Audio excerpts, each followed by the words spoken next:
The Art of Impossible, a Peak Performance Primer, written by Steven Kotler. Introduction. A staggering 500%. That's not a typo. Studies by global consulting firm McKinsey found that top executives are up to 500% more productive when they are in a state of consciousness known as flow. 500%. That's the difference between working a standard 40-hour week and accomplishing in a single Monday what your colleagues take all week to finish. Now, imagine what you could do with that kind of advantage. What goals, what dreams, what seemingly impossible feats could you conquer if you had a 5-day head start on the rest of the world every single week? This isn't a fantasy. It's a biological reality. Yet for most of us, this reality feels impossibly distant. We live our lives, as the brilliant psychologist William James once said, far within our limits. We possess powers we habitually fail to use. We are caught in what he called the habit of inferiority to our full self. It's a silent epidemic of untapped potential. We feel stuck, frustrated, overwhelmed. We see the mountain of our ambitions and feel paralyzed by its scale, convinced that the people who reach the summit must possess something we don't. Some innate talent, some secret gift, some magic formula. But what if I told you the formula isn't magic? What if it's biology? What if the path to closing that gap between who you are and who you're capable of becoming isn't a secret held by a chosen few, but a code embedded in your very own nervous system, just waiting to be cracked? This is the earth-shattering premise of The Art of Impossible, and its author, Steven Kotler, is perhaps the most qualified person on the planet to guide us through it. Kotler is not just a New York Times best-selling author and an award-winning journalist. He is the executive director of the Flow Research Collective, an organization at the bleeding edge of human performance science.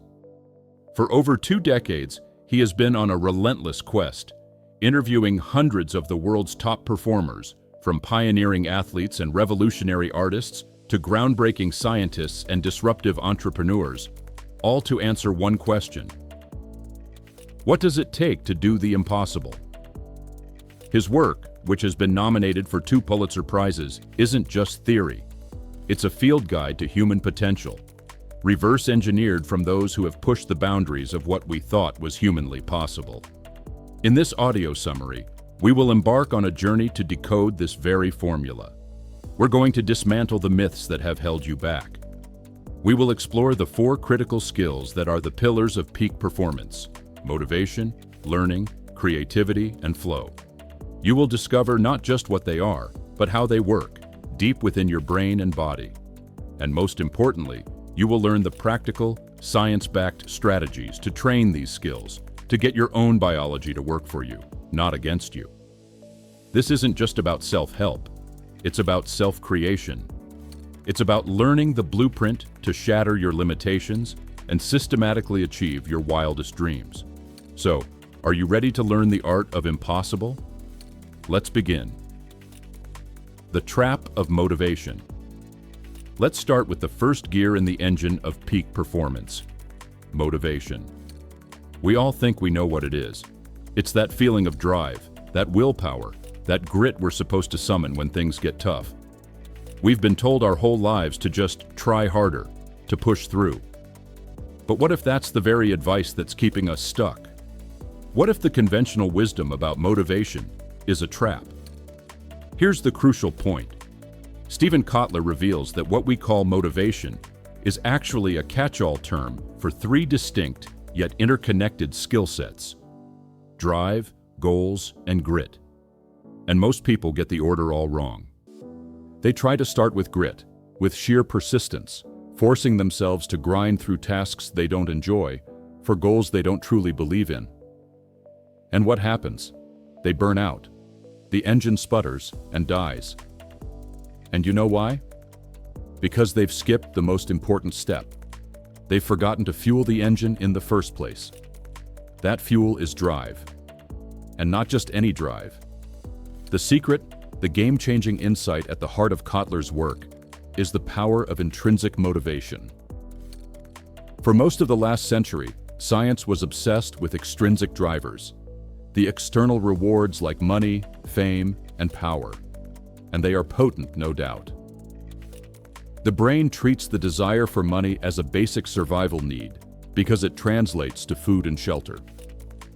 But here's the kicker, and this might be one of the most important things you learn today.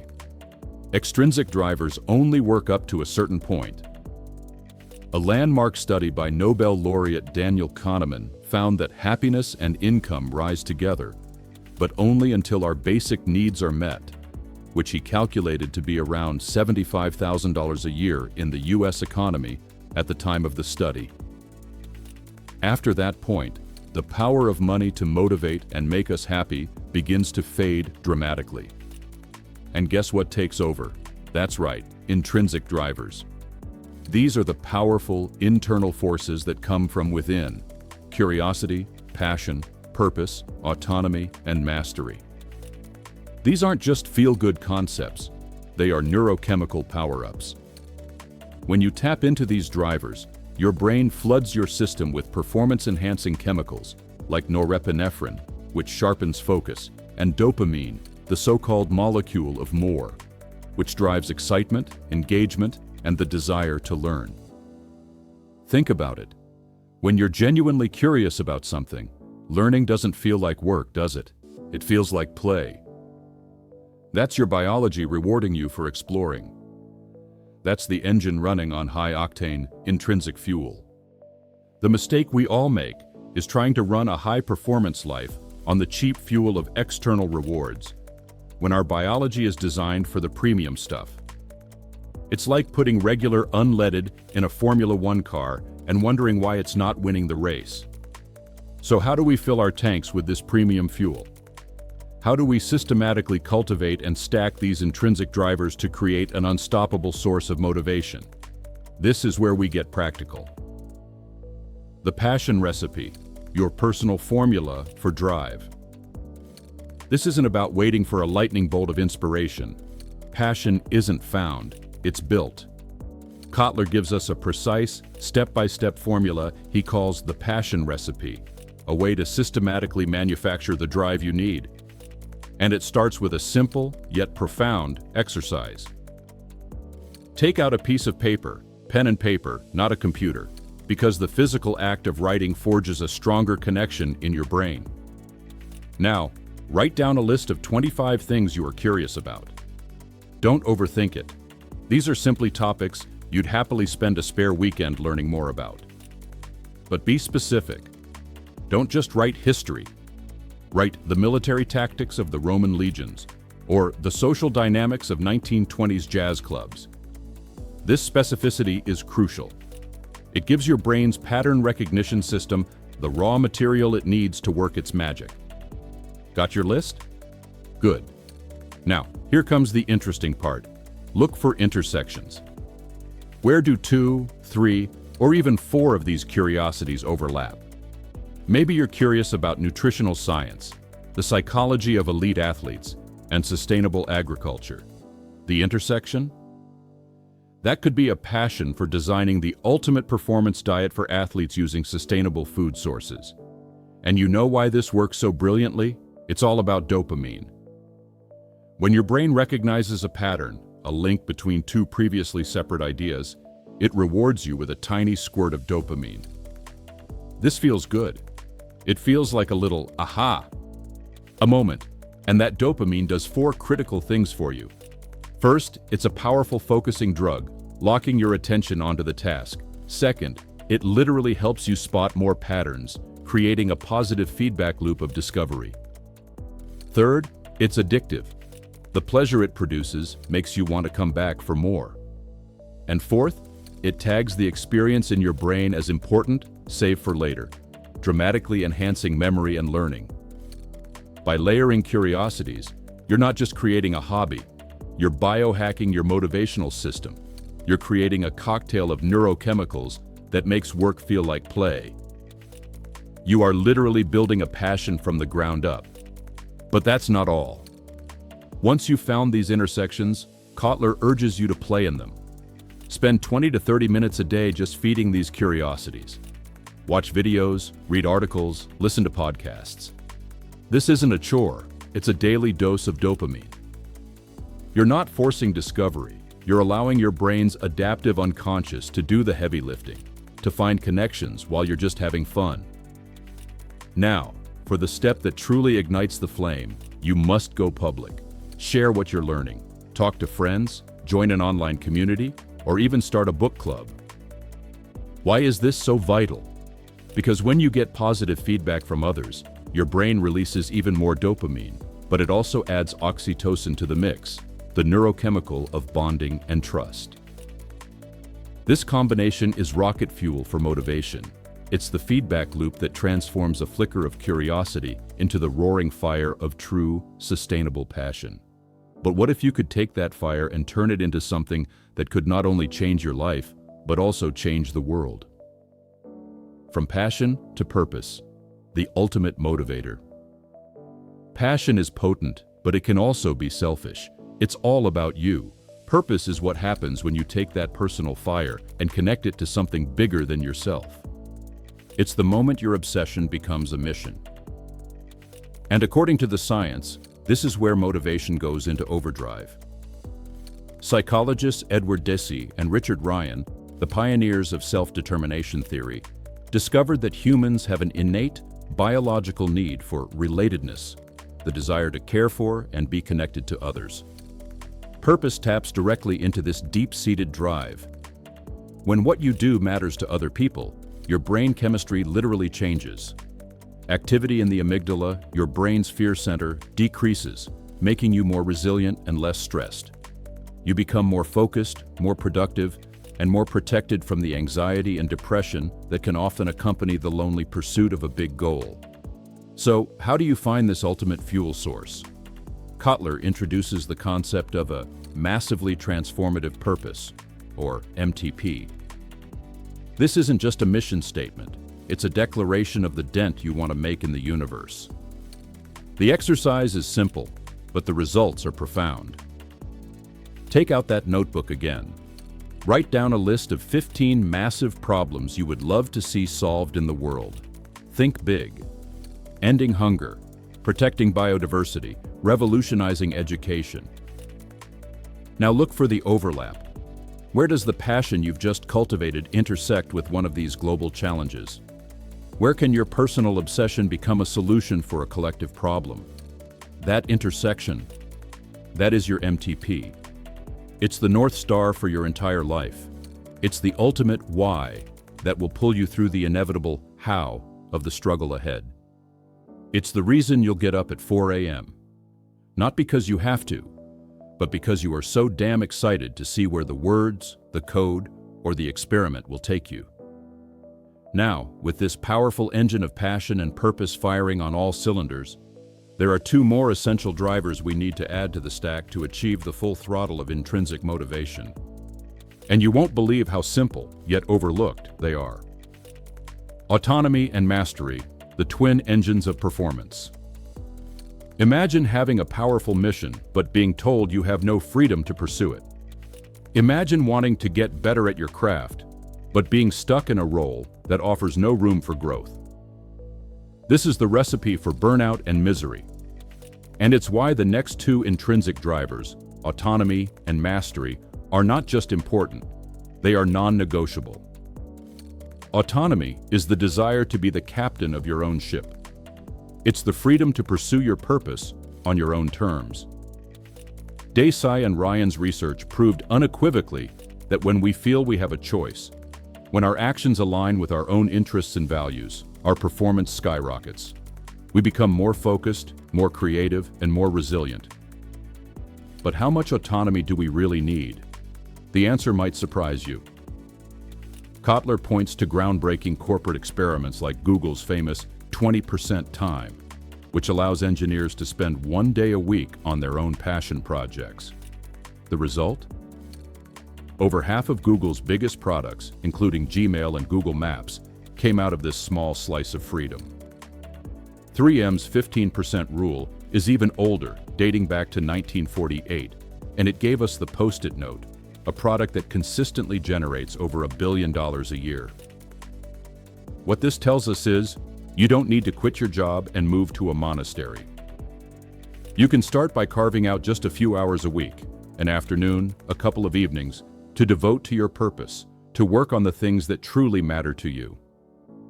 This small investment in autonomy pays massive dividends in motivation and flow. Now, once you have the freedom to pursue your purpose, the system demands the second engine, mastery. This is the deep, innate desire to get better at the things we do. It's the devotion to craft, the urge for continuous improvement. Humans are wired for progress. We love stacking small wins.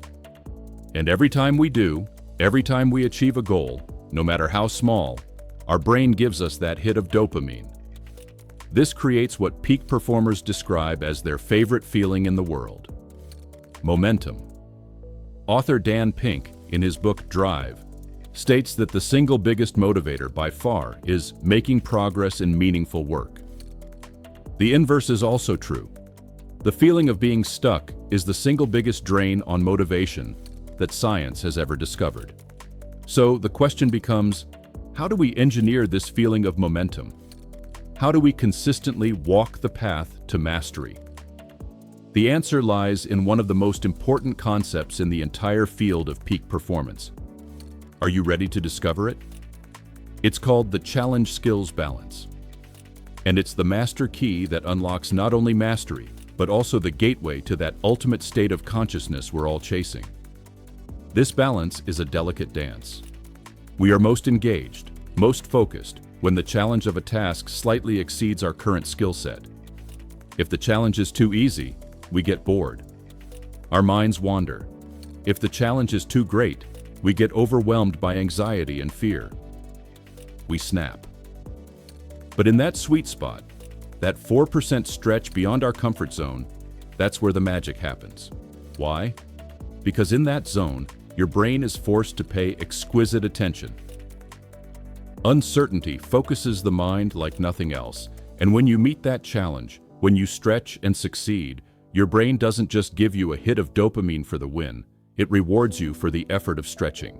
It reinforces the very act of leaning into discomfort. It trains you to love the process of growth. This is how you get your biology to do the heavy lifting. You're not just working hard, you're riding a wave of rewarding neurochemistry that makes the hard work feel incredible. You get hooked on the dopamine loop of advancement. Get a little better today. Get a little better tomorrow. And repeat.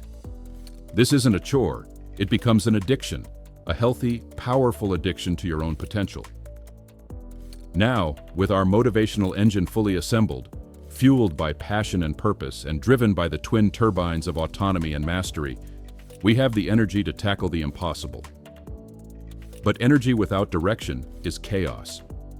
So, how do we channel this immense power? How do we make sure we're heading toward the right destination? That brings us to the surprisingly nuanced art of setting goals. And believe me, it's not what you think. The architecture of achievement, goals that actually work. For over 2,000 years, since the time of Aristotle, we've known that setting goals is a primary driver of human behavior. But the devil, as always, is in the details. Research by the godfathers of goal-setting theory, Edwin Locke and Gary Latham, revealed a startling truth. Not all goals are created equal. In fact, setting the wrong kind of goal can actually crush your motivation and kill your productivity. So what's the secret? What kind of goals propel us forward? In dozens of studies, from lumberjacks to corporate executives, Locke and Latham found the same thing, time and time again. Big goals lead to the best outcomes. The technical term is high, hard goals. These are the ambitious, audacious targets that sit just beyond our reach. Why do they work so well? Because they force our brains to pay attention. They command our focus and amplify our persistence in a way that small, easy goals simply cannot. But wait. Didn't we just talk about the danger of overwhelming ourselves? How do we reconcile the need for high, hard goals with the need to stay in the challenge skills sweet spot? Here is the brilliant, multi-layered architecture of achievement that Kotler lays out. Peak performance requires not one, but three distinct types of goals, operating on three different timescales. First, you have your massively transformative purpose, MTP. This is your lifetime goal, the North Star we identified earlier. This is your ultimate filter. If an opportunity doesn't serve your MTP, the answer is no. It's how you protect your precious energy from being wasted on the frivolous. Second, you have your high hard goals, HHGs. These are the major milestones on the path to your MTP. They can take months or even years to achieve. Writing a book, earning a degree, launching a company, these are your HHGs. They provide the medium-term direction. But here is where it all comes together. The third and most crucial layer, your clear goals. These are the tiny, daily, bite-sized chunks that make up your HHGs. This is your daily to-do list, your tactical attack plan. And each clear goal must be crafted to sit perfectly within that 4% challenge skills sweet spot. Challenging enough to command your focus, but manageable enough to avoid overwhelm. Do you see the genius in this? You get the motivational supercharge of a massive, inspiring vision. But on a day-to-day basis, your focus is entirely on the small, achievable win right in front of you. The brain loves this. Each time you cross an item off your clear goals list, you get a dopamine reward. You're constantly building momentum, stacking win upon win, creating a virtuous cycle of success and motivation that pulls you forward day after day. Impossible, Kotler says, is always a checklist. Do every item on your checklist today, do every item tomorrow, and repeat. That is how the impossible becomes possible. But there's a catch, isn't there? Life happens. Obstacles arise. Doubt creeps in. Even with the most powerful motivational engine and the most perfect goal-setting system, there will be days when you want to quit. There will be times when the grind feels unbearable. So what separates those who endure from those who give up? The answer is the final, and perhaps most misunderstood component of motivation. It's a quality we all admire, but few of us truly understand how to cultivate. It's time to talk about grit. Part 3. Hacking creativity. The brain's three networks of innovation. For centuries, we've been telling ourselves a story about creativity. A story of the lone genius, the tortured artist, the divine spark of inspiration. A story that places creativity outside the realm of normal human experience. But what has neuroscience discovered in the last 2 decades? It's discovered that this story is a complete myth. And the truth is far more exciting. Creativity is not one thing. It's not a single place in the brain, and it's certainly not just a right brain activity. Kotler explains that creativity is a recombinatory process.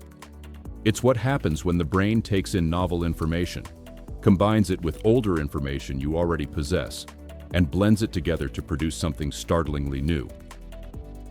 And this process relies on the dynamic interplay of 3 specific brain networks: the executive attention network, the imagination network, and the salience network. Think of it like a company. The executive attention network is your CEO. It's the part of your brain responsible for laser focus, logical planning, and making decisions. It keeps you on task. The imagination network, also known as the default mode network, is your R&D department. It's active when you're daydreaming, mind-wandering, and simulating alternative realities. It's where your most outlandish what-if ideas are born. Now, here's the problem. In most people, these 2 networks operate in opposition. When the CEO is active, the R&D department is shut down, and vice versa. But not in highly creative people. What's their secret? They can activate both networks at the same time. They can maintain focus on a problem while simultaneously allowing their minds to wander through the vast library of their subconscious, looking for remote connections. And how do they do that? What's the master switch? That's the third network, the salience network. This is your company's lookout. It monitors both the outside world and your inner world of thoughts and feelings, constantly scanning for what's important, what's salient. When your imagination network stumbles upon a weird, far-flung idea that might just be brilliant, it's the salience network that sounds the alarm. It says, "Hey, pay attention to this." And then it masterfully toggles between the two other networks, allowing you to bring that nascent idea into the focused light of conscious consideration. So, if you want to be more creative, the goal is clear. You need to train all three networks to work together in beautiful harmony. But how? Kotler provides 7 powerful hacks to do just that. First, befriend your ACC. Your anterior cingulate cortex is a key part of the salience network, and it's hypersensitive to your mood. Groundbreaking research by John Kunios and Mark Beeman discovered that a positive mood dramatically increases your chances of having an aha moment or an insight. Why? Because when you're in a good mood, your ACC becomes more receptive to those quiet, weird, long-shot ideas bubbling up from your subconscious. A bad mood does the opposite. It forces you into analytical, logical, safe thinking. This is why all the mood-boosting practices we've discussed, gratitude, mindfulness, exercise, sleep, are non-negotiable for creativity. Second, broaden your horizons, literally. Your right brain, which is crucial for seeing the big picture, is activated by broad vistas. Time in nature, with its expansive views, literally expands your perspective, encouraging your brain to look for those bigger picture connections. Small, cramped spaces do the opposite. So, get outside. Third, embrace non-time and no one. Creativity needs unstructured time and solitude. Kotler describes his 4 a.m. writing sessions as non-time, a period free from the pressure of the clock, where he can patiently follow an idea wherever it leads. You must schedule these blocks of deep, uninterrupted concentration to allow for incubation and daydreaming. Fourth, understand that constraints drive creativity. The idea of thinking outside the box is a myth. The blank page is paralyzing. As jazz legend Charles Mingus said, "You can't improvise on nothing, man. You've got to improvise on something." Give yourself limits. Know your starting point and your ending point. These constraints liberate your mind to creatively fill in the space between. Fifth, load the pattern recognition system. Your brain can't connect dots that aren't there. You must constantly feed it new and diverse information. Read widely and far outside your specialty.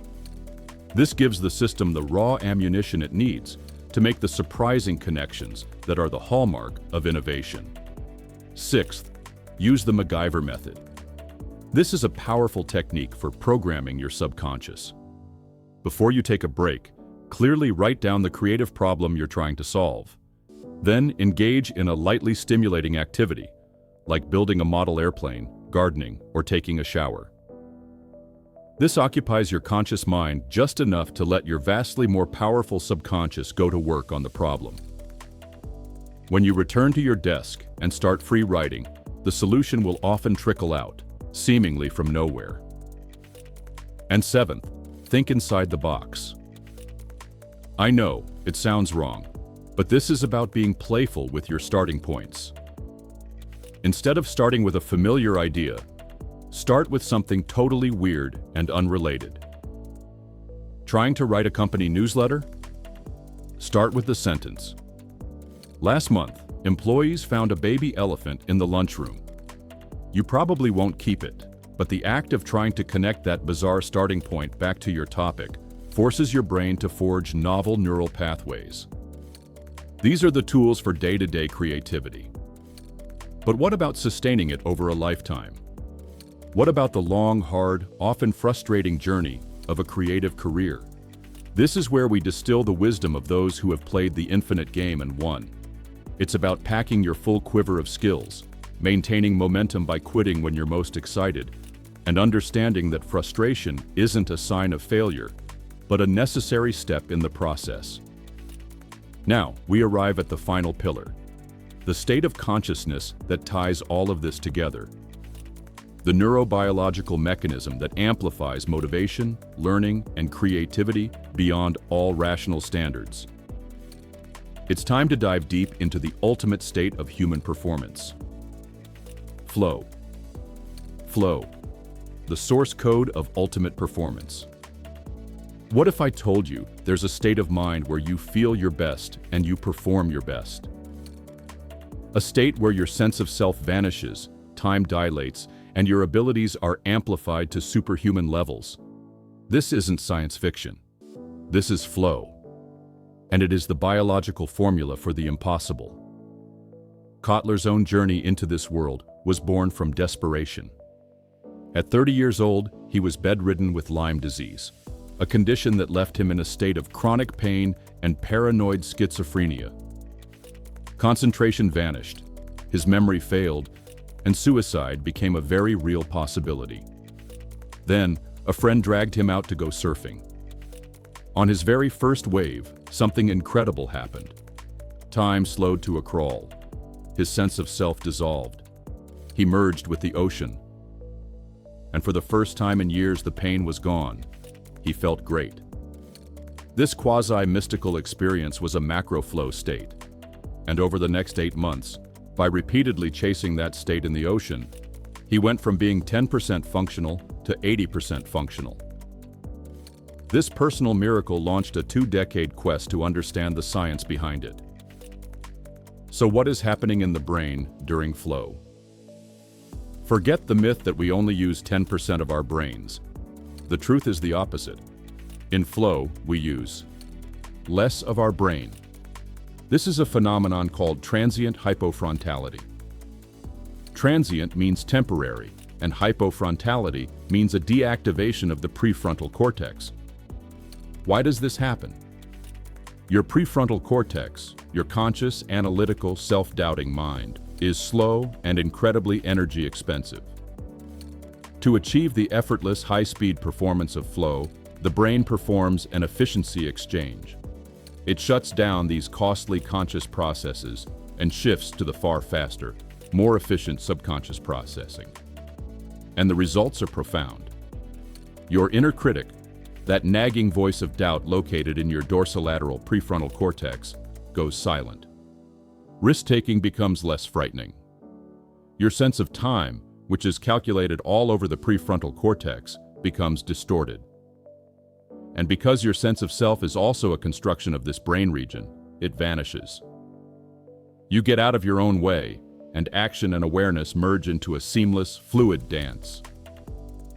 This is accompanied by a massive neurochemical cocktail. Your brain is flooded with at least 5, and possibly 6, of its most powerful performance-enhancing chemicals: norepinephrine, dopamine, endorphins, anandamide, and serotonin. This cocktail is why flow feels so amazing, why it's been called the source code of intrinsic motivation. It jacks up learning rates by over 200% and creativity by 400 to 700%. It's biological magic. So, the billion-dollar question: how do we get more of it? The answer lies in systematically engineering flow triggers into our lives. These are the 22 known preconditions for flow, and they all work by doing one thing: driving our attention into the present moment. We've already covered many of them. All 5 of our core intrinsic drivers, curiosity, passion, purpose, autonomy, and mastery, are powerful internal triggers. Clear goals and immediate feedback are essential. And of course, the master trigger, the challenge skills balance. But there are also external triggers we can manipulate. High consequences, for example.